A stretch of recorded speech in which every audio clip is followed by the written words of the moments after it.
आज हम देखेंगे केमिकल बॉन्डिंग। केमिकल बॉन्डिंग एक अट्रैक्शन फोर्स होता है जो कि दो एटम्स के बीच होता है, जिस अट्रैक्शन फोर्स से दो एटम एक दूसरे से जुड़े होते हैं।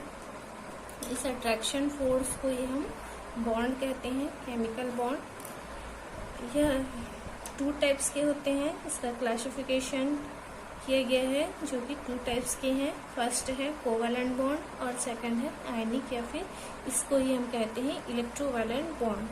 Covalent bond form by the sharing of electron and ionic bond it's also called electrovalent bond is form by the complete transfer of electron. अब हम देखते हैं कोवैलेंट बॉन्ड जो है वह इलेक्ट्रॉन के शेयरिंग से बनता है, जिसे दो टाइप्स में डिवाइड किया गया है। फर्स्ट है equal sharing of electron and second है unequal sharing of electron. Unequal sharing of electron को हम कोऑर्डिनेट टाइप कोवैलेंट बॉन्ड भी कहते हैं। इक्वल शेयरिंग में एटम्स हम यहाँ पे ए एंड बी लिया है। इक्वल शेयरिंग में एटम्स इक्वली इलेक्ट्रॉन शेयर करते हैं, जैसे कि यहाँ पे हम देख रहे हैं ए एंड बी यहाँ पे वन इलेक्ट्रॉन शेयर करके सिंगल बॉन्ड बनाए हैं, और यहाँ पे टू इलेक्ट्रॉन के शेयरिंग से डबल बॉन्ड बना है, और यहाँ पे ए एंड बी दोनों ही अपना 3 इलेक्ट्रॉन शेयर करके ट्रिपल बॉन्ड बनाए हैं। अनइक्वल शेयरिंग ऑफ इलेक्ट्रॉन, इसे हम कोऑर्डिनेट टाइप कोवैलेंट बॉन्ड भी कहते हैं। कोऑर्डिनेट टाइप इसलिए कहते हैं क्योंकि यहाँ पे एग्जांपल में हम देखते हैं ए एंड बी दो एटम्स हैं। ए के पास वैकेंट ऑर्बिटल है, बी के पास फील्ड ऑर्बिटल है। बी अपना इलेक्ट्रॉन शेयर करके यहाँ पे बॉन्ड बना रहा है। इस टाइप के शेयरिंग से बने हुए बॉन्ड को हम कोऑर्डिनेट टाइप बॉन्ड कहते हैं, इसलिए हम इसे कोऑर्डिनेट टाइप कोवैलेंट बॉन्ड कहते हैं। सेकंड है आयनिक या फिर इलेक्ट्रोवैलेंट बॉन्ड। यह जो बनता है कंप्लीट ट्रांसफर ऑफ इलेक्ट्रॉन, इलेक्ट्रॉनों के कंप्लीट ट्रांसफर से बनता है। एग्जांपल में हम देख लेते हैं NaCl, सोडियम का इलेक्ट्रॉनिक कन्फिग्रेशन हम देखें तो 281 होता है। इसका एटॉमिक नंबर 11 है। एंड क्लोरीन का एटॉमिक नंबर 17 है। इलेक्ट्रॉनिक कन्फिग्रेशन हम देखें तो लास्ट के ऑर्बिटल में 7 इलेक्ट्रॉन होते हैं।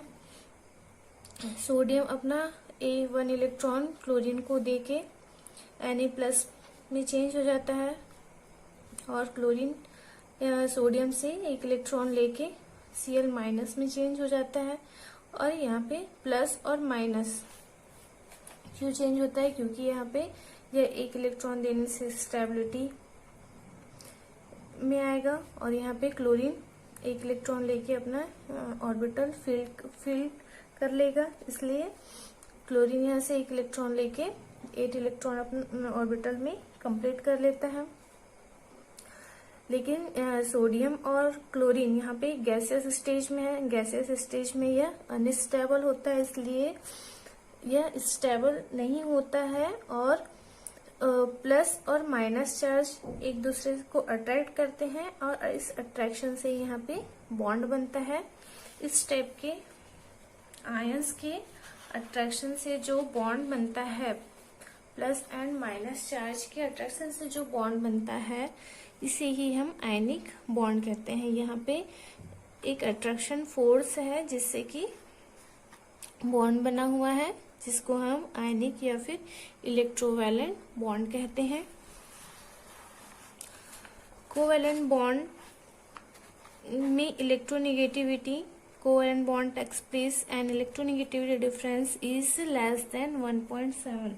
कोवैलेंट बॉन्ड में हमेशा ही जो इलेक्ट्रोनेगेटिविटी डिफरेंस है वो 1.7 से कम होता है, और आयनिक बॉन्ड में इलेक्ट्रोनेगेटिविटी डिफरेंस 1.7 से ज्यादा होता है।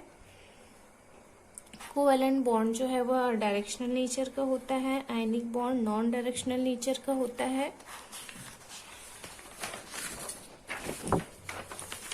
नोट में हम देख लेते हैं जब इलेक्ट्रोनेगेटिविटी डिफरेंस 1.7 हो तो जो बॉन्ड बनेगा वह 50% कोवेलेंट कैरेक्टर शो करेगा और 50% आयनिक कैरेक्टर शो करता है। And ionic bond is more stronger than the covalent bond.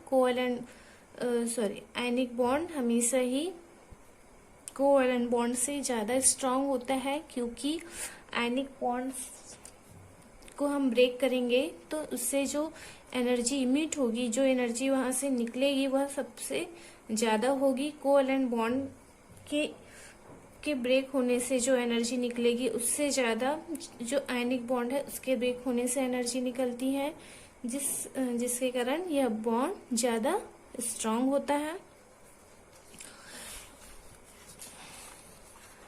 आगे देख लेते हैं ऑक्टेट रूल। ऑक्टेट रूल जो है लेविस ने दिया था।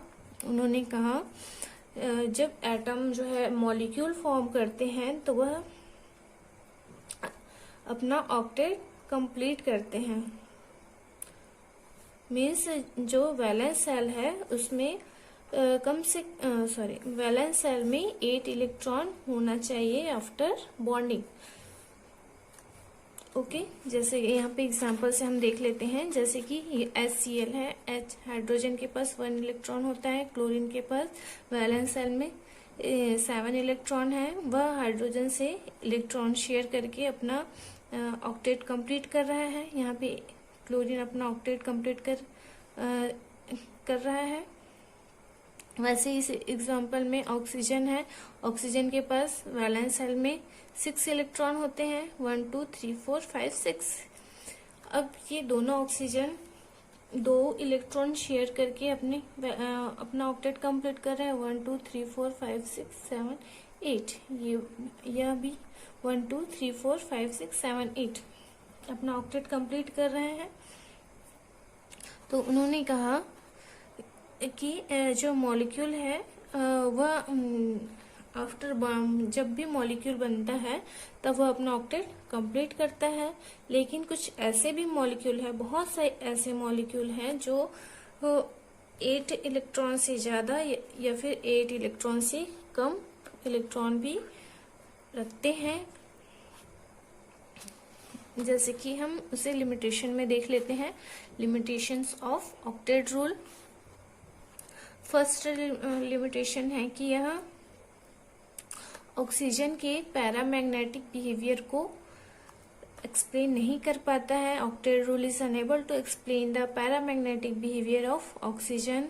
ऑक्सीजन मॉलिक्यूल के पैरामैग्नेटिक बिहेवियर को एक्सप्लेन नहीं करता है। जैसे कि हम NO2 में देखते हैं। NO2 में नाइट्रोजन के पास वैलेंस सेल में इलेक्ट्रॉन होते हैं। जैसे कि नाइट्रोजन, इसके पास इलेक्ट्रॉन होते हैं 5 1 2 3 4 5। एंड ऑक्सीजन के वैलेंस सेल में इलेक्ट्रॉन होता है 6 1 2 3 4 5 6 1 2 3 4 5 6। यहाँ पर जो इलेक्ट्रॉन है वह नाइट्रोजन के 2 इलेक्ट्रॉन शेयर करके अपना ऑक्टेट कंप्लीट कर रहा है। अब हम नाइट्रोजन में देखें तो नाइट्रोजन के पास है 1 2 3 4 5 6 7 इलेक्ट्रॉन है। इसे अपना ऑक्टेट कंप्लीट करने के लिए 1 इलेक्ट्रॉन चाहिए। ओके, यहाँ पे इसको नाइट्रोजन को अपना ऑक्टेट कंप्लीट करने के लिए 1 इलेक्ट्रॉन चाहिए। लेकिन यहाँ पे बॉन्ड बनता है।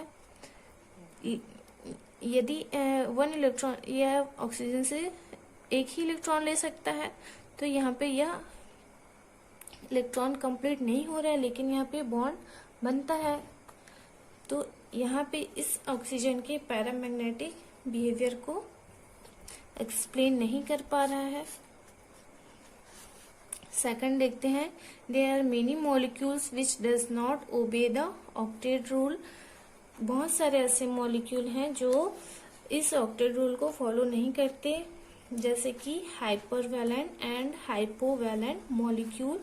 Hypovalent molecule is also called supervalent molecule. आगे देखते हैं हम hypervalent molecule या फिर इसे ही कहा जाता है supervalent molecule. It is total number of valence shell electron of central atom after bonding is more than 8. इसमें जो आफ्टर बॉन्डिंग सेंट्रल एटम में इलेक्ट्रॉनों की हमेशा इलेक्ट्रॉन जो है वो वैलेंस सेल में 8 से ज़्यादा होते हैं. 8 से ज़्यादा इलेक्ट्रॉन वाले मॉलिक्यूल को हम हाइपर वैलेंट मॉलिक्यूल कहते हैं या फिर हाइपर वैलेंट स्पीसीज कहते हैं. जैसे कि हम यहाँ पे देख सकते हैं PCl5. PCl5 में हम देखते हैं फास्फोरस के वैलेंस सेल में होता है 5 इलेक्ट्रॉन एंड क्लोरीन शेयर करता है यहाँ पे 5 इलेक्ट्रॉन. फास्फोरस से 5 इलेक्ट्रॉन शेयर करता है, इसलिए total number of electron in valence shell हो गया 5 + 5 10. एंड सेकेंड एग्जाम्पल देख लेते हैं. SF4 सल्फर के वैलेंस सेल में होता है 6. फ्लोरीन शेयर करता है 4 electron and so total electron in central atom is 6 + 4 = 10. Third हम देख लेते हैं HCF6 जिनॉन के वैलेंस सेल में होता है 8 इलेक्ट्रॉन. फ्लोरीन शेयर करता है 6. सो टोटल इलेक्ट्रॉन इज 8 + 6 = 14. फोर्थ देख लेते हैं जिनॉन का होता है 8. फ्लोरीन शेयर कर रहा है 2. So total electron is 10. So that all molecule is hypervalent molecule. आगे देखते हैं हाइपोवैलेंट या फिर इसे ही कहते हैं sub valent molecule. If the total number of valence shell electron of central metal atom after bonding is less than 8, then the species is called hypovalent species या फिर hypovalent molecule. यदि